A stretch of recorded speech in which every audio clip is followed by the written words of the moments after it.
بسم اللہ الرحمن الرحیم۔ اور لوط علیہ السلام کو ہم نے پیغمبر بنا کر بھیجا، پھر یاد کرو جب اس نے اپنی قوم سے کہا کیا تم ایسے بے حیا ہو گئے ہو کہ وہ فحش کام کرتے ہو جو تم سے پہلے دنیا میں کسی نے نہیں کیا، تم عورتوں کو چھوڑ کر مردوں سے اپنی خواہش پوری کرتے ہو، حقیقت یہ ہے کہ تم بالکل ہی حد سے گزر جانے والے لوگ ہو۔ مگر اس کی قوم کا جواب اس کے سوا کچھ نہ تھا کہ نکالو ان لوگوں کو اپنی بستیوں سے، بڑے پاک باز بنتے ہیں یہ۔ آخرکار ہم نے لوط علیہ السلام اور اس کے گھر والوں کو بجز اس کی بیوی کو جو پیچھے رہ جانے والوں میں تھی بچا کر نکال دیا، اور اس قوم پر برسائی ایک بارش، پھر دیکھو کہ ان مجرموں کا کیا انجام ہوا۔ حضرت ابراہیم علیہ السلام کی قوم میں سے صرف ان کے بھتیجے حضرت لوط علیہ السلام ان پر ایمان لائے۔ انہوں نے اپنے چچا کے ساتھ عراق سے ہجرت کی اور کچھ عرصے تک شام، فلسطین اور مصر میں حضرت ابراہیم علیہ السلام کے ساتھ دعوت و تبلیغ کا تجربہ حاصل کرتے رہے۔ پھر اللہ سبحانہ وتعالی نے انہیں پیغمبری کے منصب پر سرفراز کیا،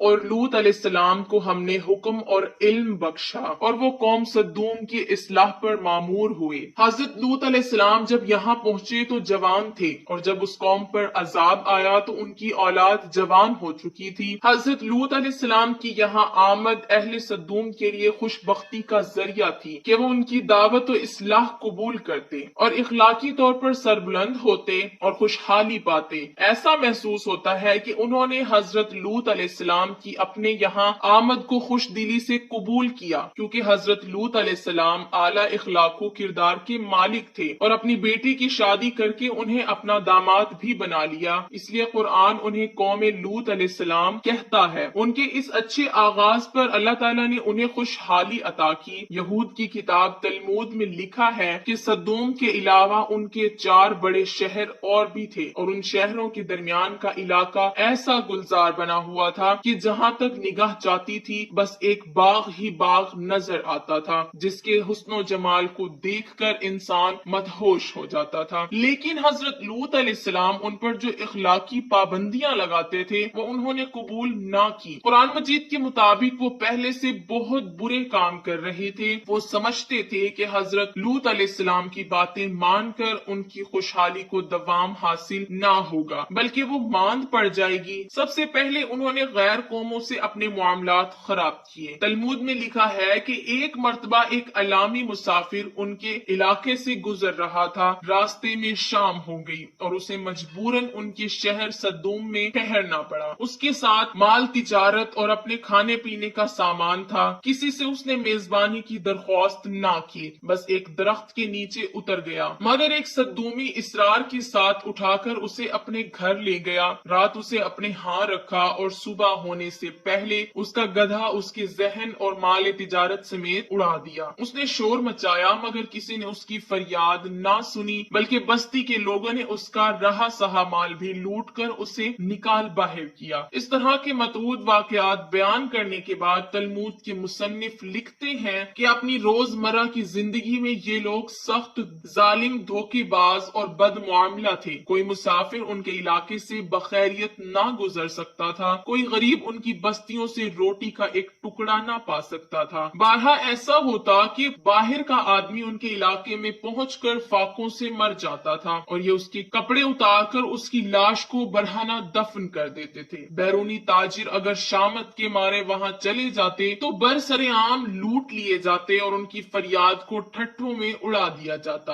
ایک مرتبہ حضرت سارہ علیہ السلام نے حضرت لوط علیہ السلام کے گھر والوں کی خیریت دریافت کرنے کے لیے اپنے غلام کو صدوم بھیجا۔ جب وہ شہر میں داخل ہوا تو اس نے دیکھا کہ ایک صدومی ایک اجنبی کو مار رہا ہے۔ اس نے اسے شرم دلائی کہ تم بے کس مسافروں سے یہ سلوک کرتے ہو، مگر جواب میں سر بازار اس کا سر پھاڑ دیا گیا۔ ایک مرتبہ ایک غریب آدمی کہیں سے ان کے شہر میں آیا اور کسی نے اسے کھانے کو کچھ نہ دیا۔ وہ فاقے سے بدحال ہو کر ایک جگہ گرا پڑا تھا کہ حضرت لوط علیہ السلام کی بیٹی نے اسے دیکھ لیا اور اس کے لیے کھانا پہنچایا۔ اس پر حضرت لوط علیہ السلام اور ان کی بیٹی کو سخت ملامت کی گئی اور انہیں دھمکیاں دی گئی کہ ان حرکتوں کے ساتھ تم لوگ ہماری بستی میں نہیں رہ سکتے۔ اپنی اولادی کو انہوں نے ایک باغ بنا رکھا تھا جس کا سلسلہ میلوں تک پھیلا ہوا تھا۔ اس باغ میں وہ انتہائی بے حیائی کے ساتھ اعلانیہ بدکاریاں کرتے تھے اور ایک لوط علیہ السلام کے سوا کوئی زبان ان کو ٹوکنے والی نہ تھی۔ قرآن مجید میں اس پوری داستان کو سمیٹ کر صرف 2 فکروں میں بیان کر دیا گیا ہے کہ وہ پہلے سے بہت برے کام کر رہے تھے اور تم مردوں سے خواہش نفس پوری کرتے ہو، مسافروں کی راہ مارتے ہو اور اپنی مجلسوں میں کھلم کھلا بدکاریاں کرتے ہو۔ معلوم ہونا چاہیے کہ یہ جو خوشحال قوم تھی اپنی خوشحالی میں مست تھی اور اسے اپنی تباہی اور بربادی کے آثار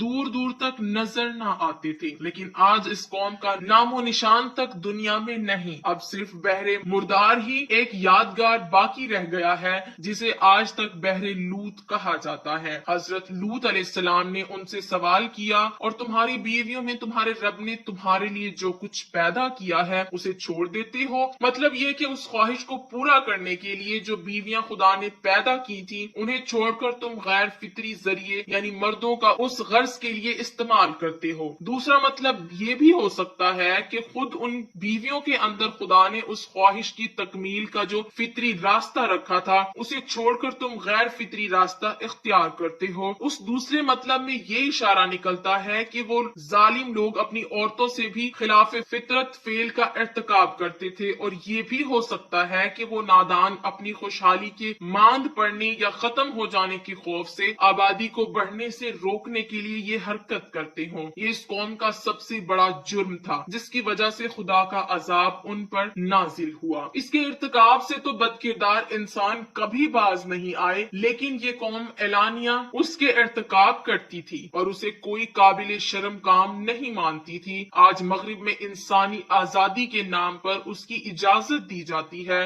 یا اس کی اجازت کے لیے زبردست پروپیگنڈا کیا جاتا ہے، لیکن کہیں بھی اسے قابل فخر نہیں سمجھا جاتا اور اس کے مرتکب کو بری نظر سے دیکھا جاتا ہے اور قابل رحم اور بیمار سمجھا جاتا ہے۔ حقیقت یہ ہے کہ ہم جنسی بالکل فطرت کے خلاف ہے۔ اللہ تعالیٰ نے انسانی نسل کی بقا کے لیے جوڑے بنائے ہیں تاکہ یہ دونوں مل کر ایک خاندان بنائیں اور پھر معاشرہ بڑھے، پھلے اور پھولے۔ اسی مقصد کے لیے مرد اور عورت کو 2 الگ الگ جنس بنایا، ان میں سے ایک دوسرے کے لیے کشش پیدا کی، ان کی جسمانی بناوٹ اور نفسیاتی ترکیب ایک دوسرے کی ضرورتوں کے عین مطابق بنائی اور انہیں ایک دوسرے کے لیے سکون، راحت اور لطف کا ذریعہ بنایا۔ اس جوڑ میں جو لذت ہے وہ بقائے نسل کا ذریعہ ہونے کے ساتھ ہی دونوں کے لیے خدمت کا نقد صلہ بھی ہے، مگر جو شخص فطرت کی اس اسکیم کے خلاف عمل کر کے اپنے ہم جنس سے شہوانی لذت حاصل کرتا ہے وہ ایک ہی وقت میں کئی جرائم کرتا ہے۔ پہلا جرم وہ اپنی جسمانی بناوٹ اور نفسیاتی ضرورت کے خلاف عمل کر کے اپنے جسم، نفس اور اخلاق کو تباہ کرتا ہے جس کا اسے کوئی حق نہیں کیونکہ یہ اس کا بنایا ہوا نہیں ہے۔ دوسرا جرم جس قوت سے لذت حاصل کرتا ہے اس کے ذریعے بقائے نسل کی فطری نظام سے منہ پھیر کر اپنے فرائض اور ذمہ داریوں سے بھاگتا ہے اور فطری نظام سے غداری کرتا ہے۔ جس خاندان کے ذریعے وہ پیدا ہوا پروان چڑھا، مگر جب اس کی اپنی باری آئی تو حقوق اور فرائض اور ذمہ داریوں کا بوجھ اٹھانے کی بجائے اپنی قوتوں کو پوری خود غرضی کے ساتھ ایسے طریقے پر استعمال کرتا ہے جو خاندان کو تباہ کرنے والا ہے۔ تیسرا جرم وہ اپنے آپ کو نسل اور خاندان کی خدمت کے لیے نااہل بناتا ہے اور اپنے ساتھ کم از کم ایک غیر مرد کو طبی زنانہ پن میں مبتلا کرتا ہے اور کم از کم 2 عورتوں کے لیے بھی جنسی بے راہ روی اور اخلاقی پستی کا دروازہ کھول دیتا ہے۔ قرآن مجید میں صرف یہ بتایا گیا ہے کہ عمل قوم لوط بدترین گناہ ہے جس پر ایک قوم اللہ تعالیٰ کے غضب میں گرفتار ہوئی۔ اس کے بعد یہ بات ہمیں نبی کریم صلی اللہ علیہ وسلم کی رہنمائی سے